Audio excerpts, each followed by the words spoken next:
Hello student and welcome back to our channel Soumya's Math Circle, and today we are going to complete exercise 4.1 of chapter number 7 class simple equations. ठीक है, तो class 7 NCERT maths का आप लोग ये आज exercise आप लोग कंप्लीट कर लोगे. So we are going to solve question number 4. Question number 1 to 3 का लिंक आपको डिस्क्रिप्शन बॉक्स में मिल जाएगा, so you can check that. Right equation for the following statement. Question number 4 में क्या है कि आप लोग को इक्वेशन लिखना है जो भी स्टेटमेंट्स दिए गए हैं. So first is the sum of numbers x and 4 is 9. आपको बोला गया है दो नंबर्स हैं. द सम ऑफ नंबर्स का सम मतलब ऐड करके आपको क्या मिलता है 9. और वो दो नंबर्स कौन से हैं? x का सम और 4 का sum. The sum of numbers x and 4 मतलब x और 4 को अगर जोड़ देंगे तो हमें क्या मिलेगा? इस 9 मिलेगा. तो हमें कुछ नहीं करना है, x और 4 को ऐड करना है. सम मतलब ऐड, तो x को ऐड किया 4 से और इस मतलब हम इक्वल लगाएंगे, तो इक्वल टू हमें क्या मिला? 9. बस यही आपका है. आपको इक्वेशन लिखना है, आपको x की वैल्यू नहीं निकालनी है. ठीक है, तो ये इक्वेशन ही आपका आंसर है क्योंकि यहाँ क्वेश्चन में इक्वेशन मेंशन है. Next is 2 subtracted from y is 8. मतलब 2 को सब्सट्रैक्ट किया गया फ्रॉम मतलब इसमें से, ठीक है, y में से. ऐसा नहीं है कि 2 पहले है तो आप 2 माइनस वाई कर दोगे, वो रॉन्ग हो जाएगा. जैसे 2 subtracted from y, 2 minus y नहीं, वो रॉन्ग हो जाएगा. फ्रॉम y मतलब y में से, फ्रॉम का मतलब होता है में से, तो हम y पहले लिखेंगे. तो 2 सब्सट्रैक्टेड, 2 को सब्सट्रैक्ट किया गया है. 2 सब्सट्रैक्ट कर नहीं रहा है, किया गया है, तो 2 बाद में लगेगा. जिसके पहले फ्रॉम आता है वो पहले लगता है, तो y पहले आ गया, फिर 2 लग गया, इस मतलब इक्वल टू और 8. ये आपका आंसर हो गया. Next is 10 times a is 70. Times का मतलब मैंने आपको बताया था मल्टीप्लाई होगा. 10 टाइम्स में a मतलब a का 10 गुना. 10 टाइम्स a, तो 10 टाइम्स मतलब मल्टीप्लाई और a से मल्टीप्लाई किया, इस मतलब इक्वल आ गया 70. तो ये साथ में क्या होगा? 10a is equal to 70. बस इतना ही आपको लिख देना है. Right.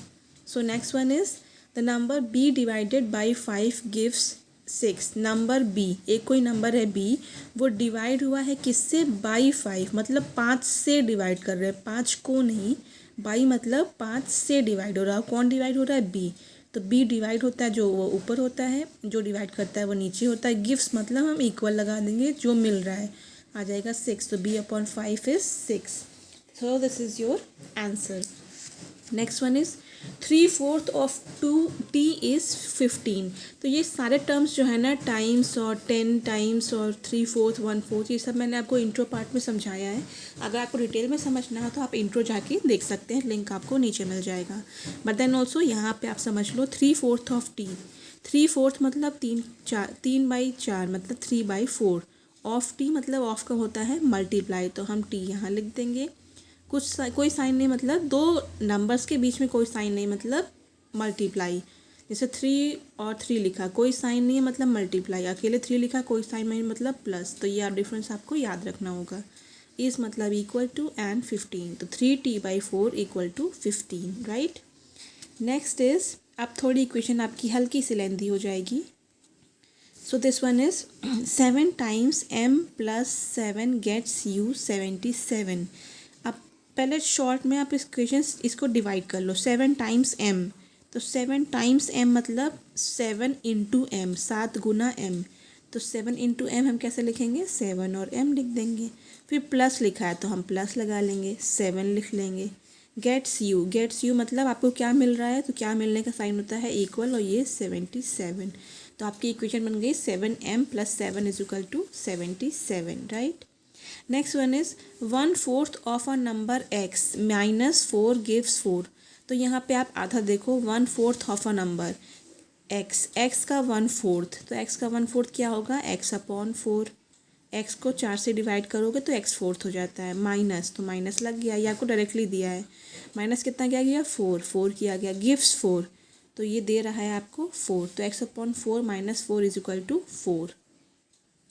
Next one, eighth one is if you take away 6 from y, ठीक है, यू गेट 60. टेक अवे मतलब ले लेना, ले लेने का मतलब होता है माइनस कर देना, और देने का मतलब समझो प्लस करना.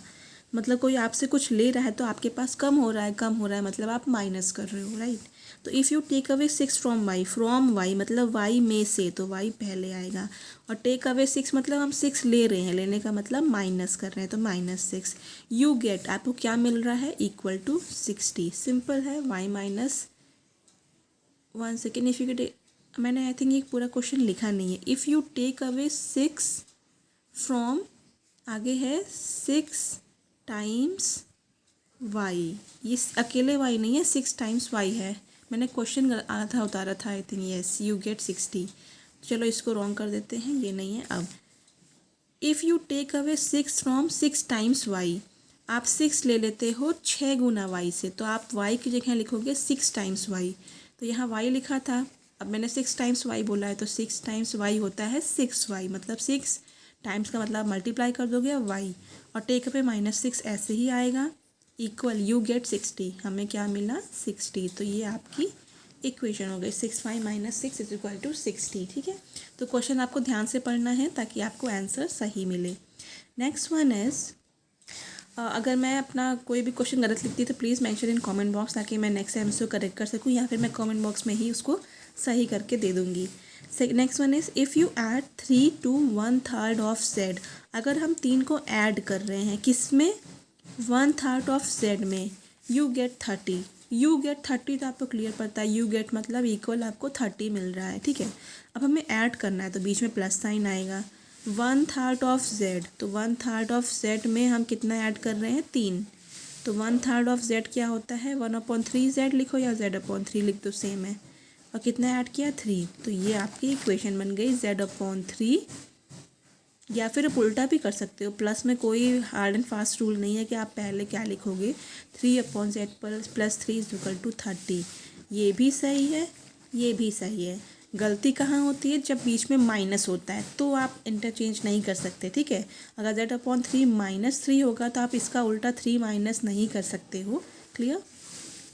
Next one, question number 5। Okay, right the following equation in statement form. आप लोग को इक्वेशन दी है, स्टेटमेंट लिखना है, मतलब जस्ट ऑपोजिट। जैसे कि आपको ये दिया है, अब आपको स्टेटमेंट लिखना है। ठीक है, तो हम सिंपल टर्म्स में कोशिश करेंगे स्टेटमेंट लिखने की। Clear. So next is, first one is p + 4 = 15। तो हम यहाँ पहले हिंदी में समझाते हैं हम लोग कर क्या रहे हैं। p में 4 ऐड करेंगे तो 15 मिलेगा। सिंपल है, the sum of p and 4 is 15। तो आप ये लिख सकते हो, the sum of p and 4 is 15।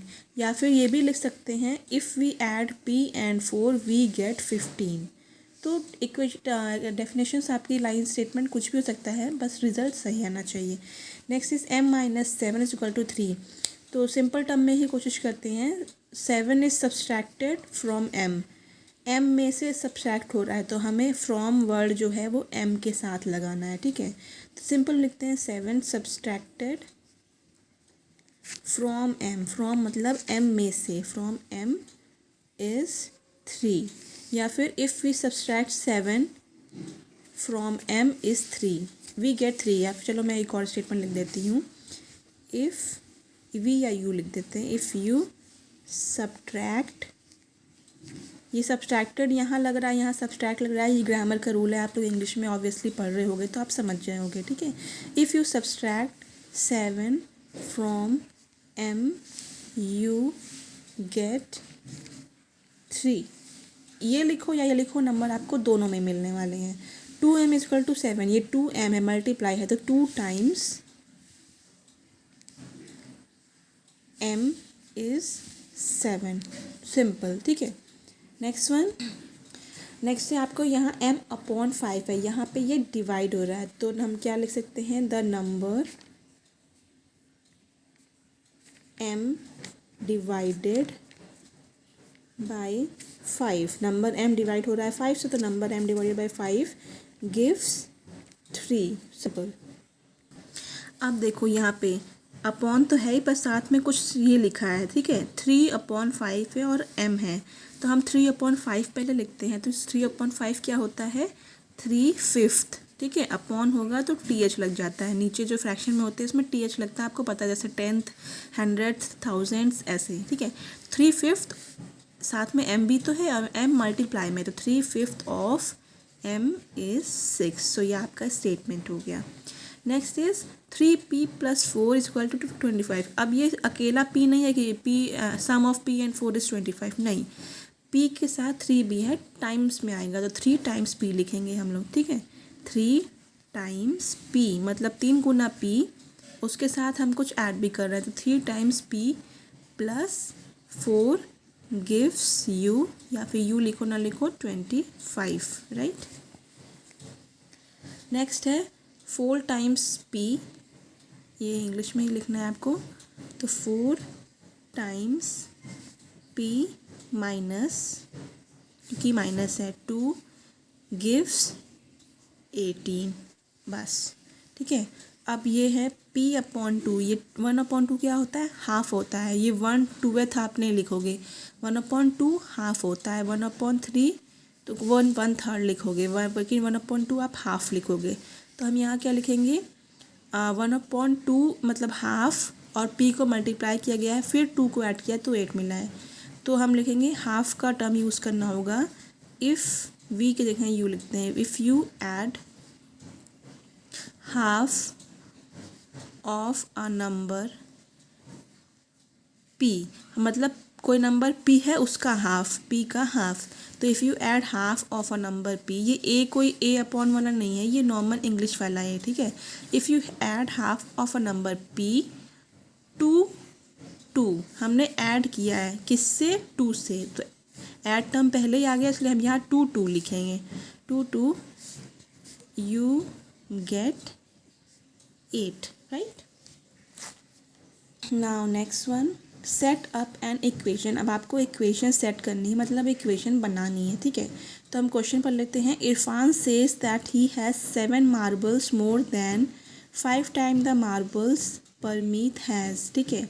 तो इसमें इरफान ने क्या किया, कहा है, Irfan says that he has 7 marbles more than, Irfan के पास 7 मार्बल्स ज़्यादा हैं, और किससे ज़्यादा हैं, 5 times the marble Parmeet has, तो परमीत के पास जितने मार्बल हैं उसके 5 गुने से 7 ज़्यादा इरफान के पास हैं। इरफान हैज़ 37 मार्बल, और इरफान को बोला गया है कि टोटल उसके पास 37 मार्बल है, मतलब घुमा फिरा के बता रहे हैं, 37 मार्बल भी बता रहे हैं, और घुमा फिरा के ये भी बोल रहे हैं कि इरफान के पास कितना अप्रॉक्स हो सकता है, और परमीत के पास। Take m to be the number of Parmeet marble, हमें एज्यूम करना होगा कि किसके पास कितनी मार्बल है, तो हम एज्यूम कर लेंगे कि यहाँ पे खुद से क्वेश्चन में मेंशन है, हमें एज्यूम क्या करना है, तो परमीत, ये जो परमीत है जिससे कंपेयर किया गया है, परमीत के पास कितनी मार्बल है, m, तो हमें शुरुआत यहीं से करनी है क्योंकि ये गिवन दैट है, तो नंबर ऑफ परमीत्स मार्बल कितना हो गया, m। अब हम आगे क्या लिखेंगे, तो हमारे पास क्वेश्चन में क्या है, if Irfan has 7 marble more than 5 times the marble Parmeet has, तो पहले ये स्टेटमेंट लिख लेते हैं ताकि आपको इजी हो। तो Irfan has 7 marbles more than में क्या आता है, मोर मतलब ज़्यादा, तो आप मोर देन में प्लस करोगे, और 5 टाइम्स आपको पता है 5 इंटू जो भी नंबर हो, 5 टाइम्स मतलब मल्टीप्लाई, 5 टाइम्स मार्बल परमीत। हम एक ही लाइन में कोशिश करें ताकि आपको इक्वेशन लिख सकें, ठीक है। तो इरफान का हमें निकालना है, ठीक है, तो ये इरफान का लिख लेते हैं, मतलब इधर इरफान लिखना है। अब 5 टाइम्स दी मार्बल्स परमीत, ठीक है, तो हम पहले 5 टाइम्स वाला लिख लेते हैं, ठीक है, या फिर 7 भी कर सकते हैं, पर 7 लास्ट में लिखिए तो ज़्यादा अच्छा लगेगा, आपको अभी समझ में आ जाएगा। 5 टाइम्स मार्बल परमीत है, तो 5 टाइम्स का होता है मल्टीप्लाई, और परमीत की मार्बल m है, वो बोला गया है तो हमने कर दिया। अब ये परमीत की मार्बल है, परमीत की मार्बल है 5 टाइम्स m की, ठीक है। इरफान के पास 7 ज़्यादा है, तो ज़्यादा को हम ऐड कर लेते हैं, जितना 5 टाइम्स परमीत की मार्बल प्लस 7, यही तो स्टेटमेंट में लिखा है, तो हमने वही कर लिया।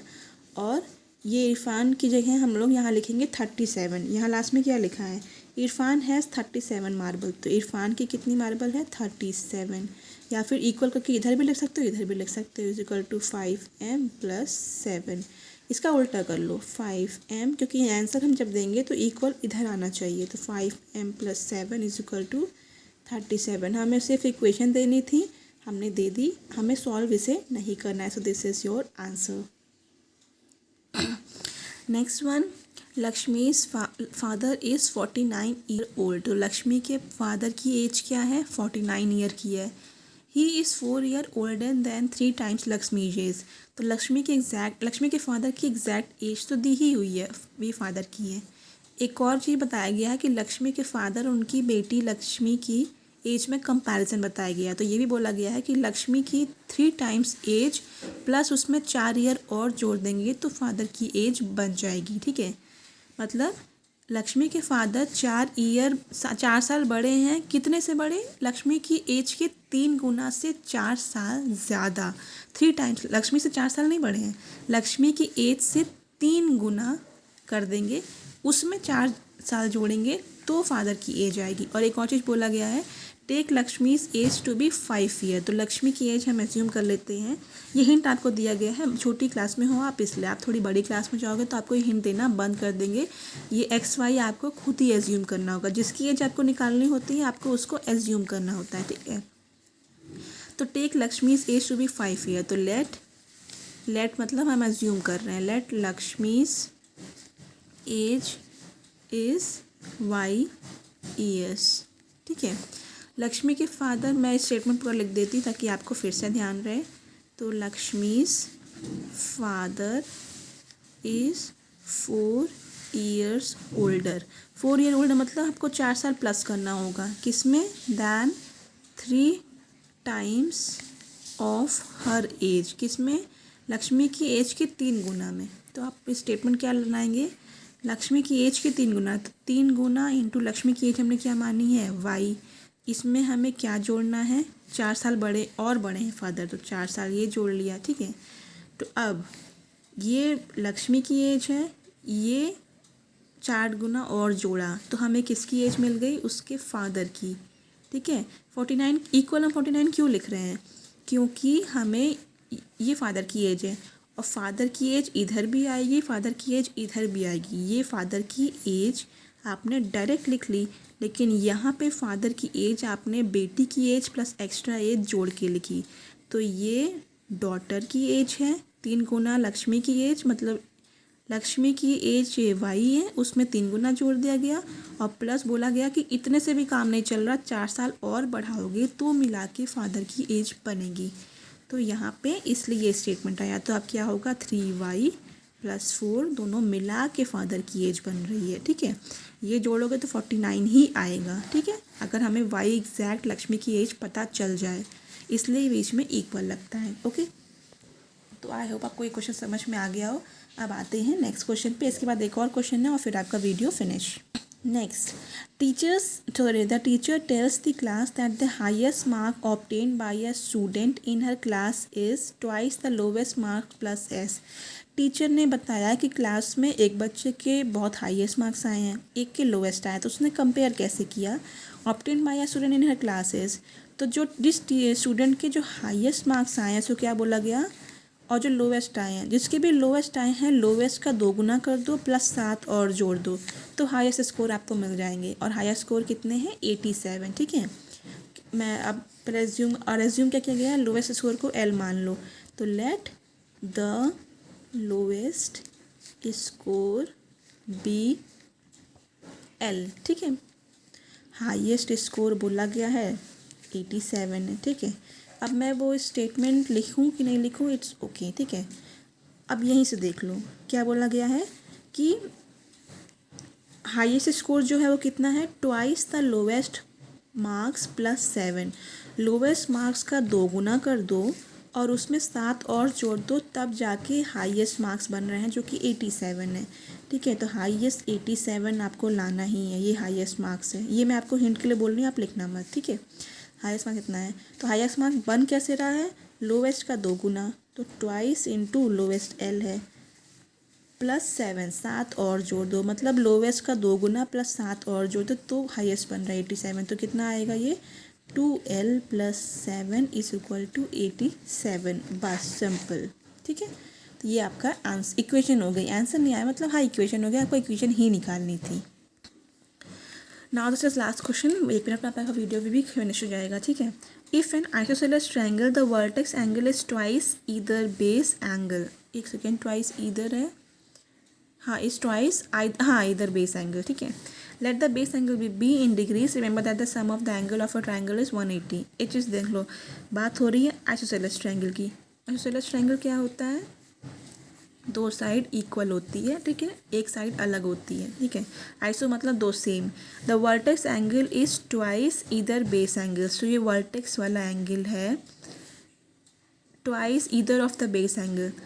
ईदर क्यों लिखा है, बेस एंगल में से किसी एक क्यों, क्योंकि ये एंगल है ना, एक चीज़ देख लो आप,